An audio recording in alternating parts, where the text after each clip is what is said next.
પાછા આવી ગઈ છું મારા મિશન ઉપર. મિશન એટલે કે આપણે રસોઈ કરવાના મિશન ઉપર. તો રસોઈ કરતાં કરતાં અત્યારે મને એક ગીત યાદ આવે છે. ઓલું છે ને, બધા એમ કહે છે ને, મુझे साजन के घर जाना है. સાજનની ઘરે બેન ક્યાંય જવાય નહીં, કાંઈ લેવા જેવું હોય નહીં, અને ત્યાં કાંદો કાઢી લેવા જેવું ન હોય. કેમ કે સાજન તમારા વ્યા જાય નોકરી ઉપર, ધંધો કરતા હોય તો ધંધા ઉપર વ્યા જાય, અને એ આવે સીધા સવારથી ગયા હોય તો સાંજે સીધા તમારી ઘરે આવે પાછા.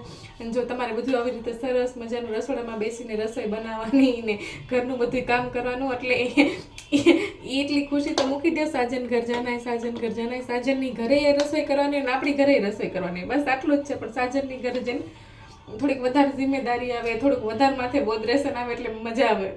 બાકી કાંઈ લેવા જેવું ક્યાંય નથી, એટલે એવા ખોટા ગીતના વેમમાં ન રહેવું. એમ કે બધી ફેન્ટસીવાળા ગીત છે. રિયાલિટી એ છે કે આપણે કાંદા સુધારવા પડે ને શાક બનાવવું પડે.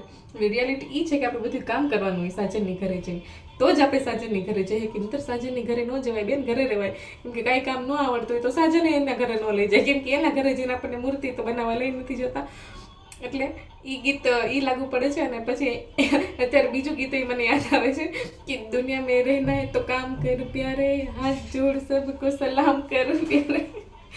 મસ્તીની વાત કરું છું. બસ મસ્તીની વાત કરતાં કરતાં સિરિયસલી વાત એ જ છે કે લેડીઝને પોતાનું કામ હંમેશા ઘર સંભાળવાનું કરવું જોઈએ, એટલે કરવું જોઈએ ને બેસ્ટ કામ કરવું જોઈએ. અત્યારે લેડીઝ એમ માને છે કે પોતે આમ બીજું કંઈક કરે, બહાર જાય કે નોકરી કરે તો જ બધું બરાબર હોય. એવી વસ્તુ નથી. લેડીઝ એક પોતે ઓલી કે ને અષ્ટભુજાવાળી દેવી જ છે. એ બધું કામ હાથે સરસ રીતે કરી શકે, પોતાના ઘરને હેન્ડલ કરી શકે. પોતાના ઘરને હેન્ડલ કરો ને એ જ એક ગર્વની વાત છે. બાકી એવું નથી કે નોકરી કરો તો જ તમે ગર્વ કરી શકો. બાકી એક લેડીઝનો જ ગર્વ હોવો જોઈએ કે આટલા બધા ઘરને એ સંભાળે.